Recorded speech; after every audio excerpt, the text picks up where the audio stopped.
इस वीडियो में आपको वट सावित्री व्रत के महत्व, एक दिन पहले की तैयारी, पूजा विधि, व्रत के नियम, संकल्प, क्षमा, व्रत खोलने की विधि और बिना वट वृक्ष के पूजा करने की संपूर्ण जानकारी मिलने वाली है।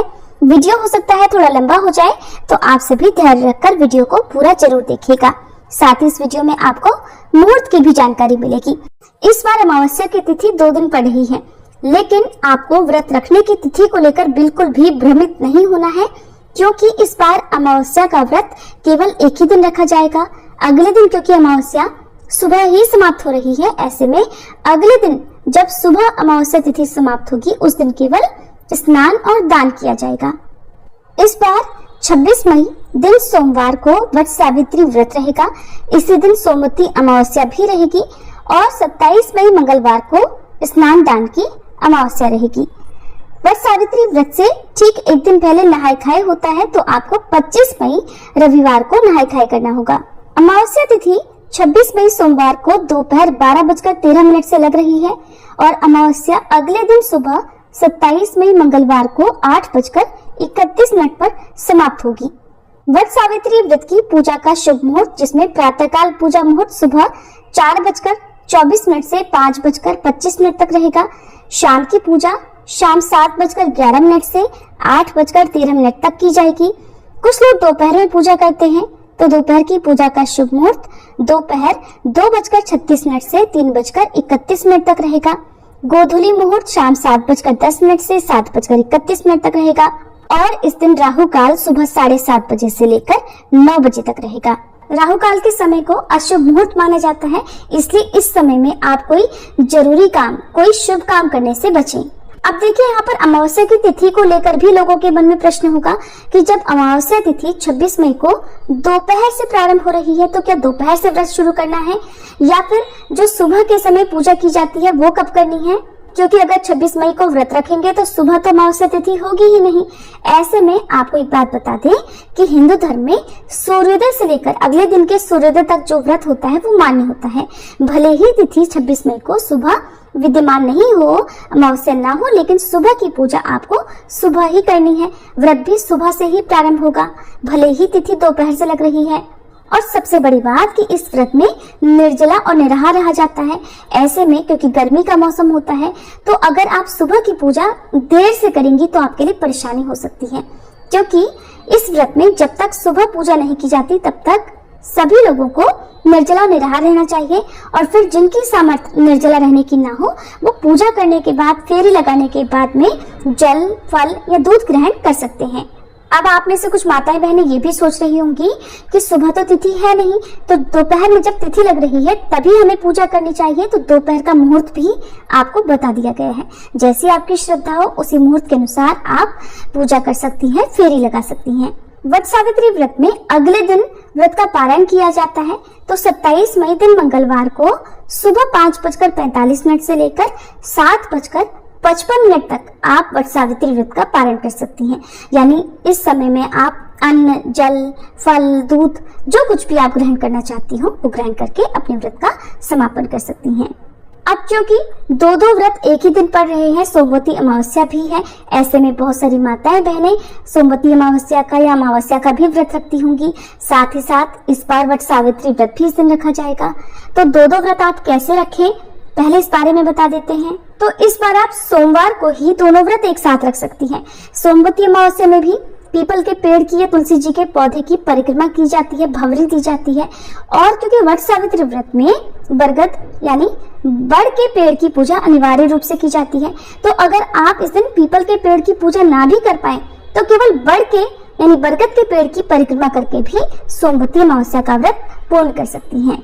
बस आपको ध्यान ये रखना है कि अगर आपने सोमवती अमावस्या के साथ साथ वट सावित्री व्रत भी रखा है और निर्जला यदि आप रहना चाहती हैं, तो फिर आपको वट सावित्री व्रत के नियमों का पालन अधिक करना होगा। एक दिन पहले आपको पूरी तैयारी करके रख लेनी चाहिए, जैसे कि सिर से स्नान कर लें। उसके बाद आपको लहसुन प्याज वाला भोजन बिल्कुल भी नहीं करना है और नाखून काटने हो तो नाखून काट सकते हैं, मेहंदी आदि लगा लें। श्रृंगार की या जो भी पूजन सामग्री आपको व्रत वाले दिन चाहिए, उस सभी की व्यवस्था आपको एक दिन पहले कर लेनी चाहिए, ताकि व्रत वाले दिन आपको ज्यादा भाग दौड़ ना करना पड़े। अगर आपके आसपास वट वृक्ष नहीं हो तो एक दिन पहले आप आसपास किसी नर्सरी से वट वृक्ष का पौधा लाकर किसी गमले में रोपकर तब अगले दिन पूजा कर सकती हैं। पहले तो कोशिश कीजिएगा कि आपके आसपास नहीं तो कुछ दूरी पर, कुछ किलोमीटर दूरी पर ही आपको वट वृक्ष जरूर मिल जाएगा, किसी मंदिर में होगा। अगर फिर भी वट वृक्ष ना मिले, आप देश से बाहर रहती हो और वट वृक्ष ही ना हो, तो आपको चिंता बिल्कुल नहीं करनी है। ऐसे में आप क्या करेंगे कि घर के मंदिर में वट वृक्ष की तस्वीर या प्रतिमा स्थापित कर सकती हैं और पूजा आपको उसी भाव और श्रद्धा से करनी है जैसे सामने वट वृक्ष हो। फिर एक छोटे गमले में आप बड़ का पौधा लाकर उसकी पूजा भी कर सकती हैं। इसके अलावा आप ऑनलाइन या मोबाइल पर वट वृक्ष के दर्शन करते हुए मन ही मन उनका आह्वान करके पूजा और अपनी ही जगह पर खड़े होकर परिक्रमा भी कर सकती हैं। क्योंकि इस दिन वट वृक्ष की पूजा की जाती है तो ध्यान रखिएगा कि आज के दिन आपको वट वृक्ष के न तो पत्ते न ही टहनियां तोड़कर रखनी है। अगर आपको टहनी की ही आवश्यकता हो तो एक दिन पहले लाकर आप किसी गमले में मिट्टी में टहनी को रोप सकती हैं। क्योंकि पूरे बरगद के वृक्ष की ही पूजा की जाती है तो ऐसे में टहनी की पूजा का उतना महत्व नहीं होता। कोशिश कीजिएगा टहनी की जगह आप कोई पौधा लाएं और उसे पूजा करने के बाद अगले दिन किसी पवित्र जगह पर रोपित कर दें और बड़े होने तक उस पौधे की देखभाल करें। अगर पीरियड्स हो तो क्या वट सावित्री व्रत नहीं रखना चाहिए, या अगर आप पहली बार ही व्रत रख रही हैं और आपको पीरियड्स हो रहे हो तो क्या पहली बार आप व्रत प्रारंभ कर सकती हैं? तो देखिए, जहाँ तक हो सके आपको पूरी तरह से शुद्ध अवस्था में ही कोई भी व्रत पहली बार प्रारंभ करना चाहिए, क्योंकि अपने हाथ से आपको पूजा करनी होती है, अपने हाथ से श्रृंगार की सामग्री अर्पित करनी होती है। लेकिन कई बार समस्या ये भी आ सकती है कि क्या पता अगले साल जब फिर से ये पावन दिन आए फिर से आपको पीरियड्स हो रहे हो, ऐसे तो फिर ये व्रत आप उठा ही नहीं पाएंगी। तो ऐसे में आप अपने परिवार में अपनी सासू माँ, अपनी जेठानी से सलाह मशवरा कर सकती हैं और अगर उनकी परमिशन हो तो उनकी सहायता से आप इस व्रत को पहली बार से प्रारंभ कर सकती हैं अगर पीरियड्स भी हो रहे हो। पीरियड्स की अवस्था में आप खुद से पूजा ना करें, दूसरों से, परिवार में किसी भी महिला या कन्या से सुहाग की सामग्री जो बरगद के वृक्ष हैं उन पर अर्पित करा सकती हैं। जो भी नियम होते हैं वो आप अपने हाथों से ना करके दूसरों के हाथों से करवा सकती हैं, लेकिन खुद श्रृंगार अवश्य कीजिएगा। और ऐसे में आप कथा मोबाइल आदि के माध्यम से सुन सकती हैं। अपने हाथ से पूजा खुद नहीं करनी है, लेकिन मन में भाव पूरी तरह से पूजा का आपको रखना है। व्रत के दिन अगर पति घर पर नहीं है तो फिर इस व्रत को कैसे करें, ये भी एक बड़ा प्रश्न है उन माताओं बहनों के लिए जिनके पति काम के कारण शहर से बाहर या आपके साथ नहीं हो, कहीं बाहर गए हुए हो। तो देखिए, आजकल जमाना बदल चुका है, बहुत चीजें आधुनिक हो गई हैं। ऐसे में आप मोबाइल या इंटरनेट के माध्यम से पूजा के समय या व्रत पालन करते समय उनका दर्शन कर लें और मोबाइल के माध्यम से उनके चरण स्पर्श करके भी आप जल फल ग्रहण करके व्रत खोल सकती हैं। व्रत के दिन आपको पूजा कैसे करनी है, क्या क्या करना है, क्या नहीं करना है, तो इस बारे में आप जान लीजिए। व्रत से एक दिन पहले आपको केवल सात्विक भोजन करना है, मन को पवित्र रखना है। व्रत में उपयोग होने वाली सभी सामग्री जैसे वट वृक्ष की पूजा के लिए धागा, रोली, मौली, अक्षत, सिंदूर, फल, मिठाई, जल का कलश, नई चूड़ियां, साड़ी या चुनरी आपको तैयार करके रखनी है। सुबह स्नान करने के बाद घर की साफ सफाई करें और कहां पर पूजा करनी है ये भी आप तय कर लें। अगर संभव हो तो वट वृक्ष का पूर्व दर्शन करके प्रणाम करें। फिर व्रत वाले दिन घर की साफ सफाई करके स्नान करें। खास तौर पर लाल या पीले रंग के वस्त्र जैसे साड़ी या सूट आदि पहने। फिर संकल्प लें कि आज आप वट सावित्री व्रत अपने पति की दीर्घायु और परिवार की सुख समृद्धि के लिए करने जा रही हैं। अगर संभव हो तो वट वृक्ष के नीचे जाकर या उसके समीप बैठकर आपको संकल्प लेना चाहिए और पूजा करनी चाहिए। पूजा सामग्री में जल का कलश, दीपक, रोली, मौली, कच्चा दूध, अक्षत, धूप, मिठाई, हाथ का पंखा आपको लेकर जाना है। इस दिन सत्यवान सावित्री की प्रतिमाओं, साथ ही ब्रह्मा जी और यमराज जी की भी पूजा की जाती है और त्रिदेवों यानी भगवान ब्रह्मा, विष्णु और महेश की भी पूजा की जाती है। इसके अलावा पितरों की पूजा की जाती है।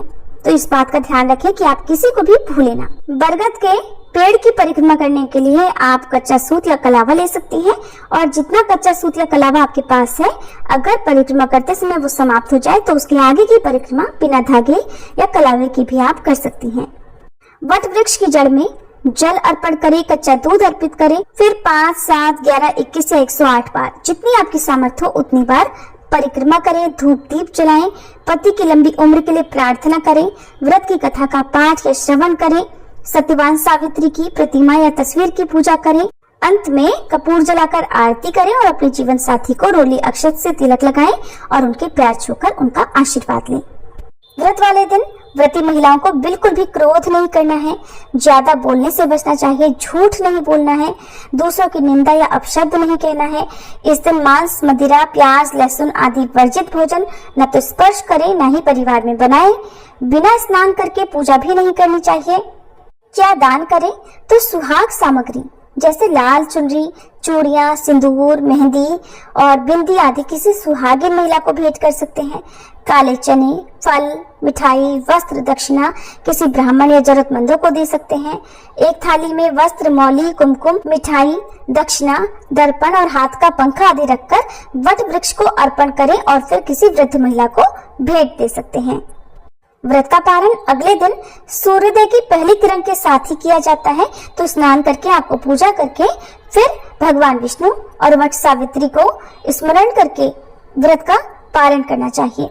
इस व्रत में व्रत का पारण बरगद के फल या बरगद की कोपल खाकर किया जाता है। इसके अलावा कुछ लोग एक दिन पहले भिगोए गए काले चने से भी व्रत का पारण करते हैं। कुछ जगह पर मीठे गुलगुले, मीठे पुए आदि बनाए जाते हैं या पूरी पकवान से व्रत का पारण किया जाता है। आपके यहाँ पर जैसी भी मान्यता हो उसके अनुसार आप व्रत का पारण करें। सबसे पहले बुजुर्गों का आशीर्वाद जरूर ले लें और इस व्रत में भी अपने परिवार में अपनी सासू माँ को, अपनी जिठानी को या जो भी परिवार में सुहागिन महिला हो उन्हें श्रृंगार की सामग्री जिसमें दक्षिणा, फल या मिठाई रखकर उन्हें दे, उनके पैर छुए और पति के पैर छूकर फिर व्रत खोलना चाहिए। अगर आपने घर पर ही वट सावित्री व्रत की पूजा की है तो ध्यान रखिएगा जिस दिन आपने व्रत रखा है उसी दिन आपको कलश आदि नहीं हटाना है, न ही व्रत की कोई भी पूजन सामग्री का विसर्जन करना है। विसर्जन आपको अगले दिन व्रत का पारण करने के बाद ही करना चाहिए। ये थी आज की वीडियो। अगर आपको जानकारी अच्छी लगी हो तो कमेंट बॉक्स में जरूर बताइएगा।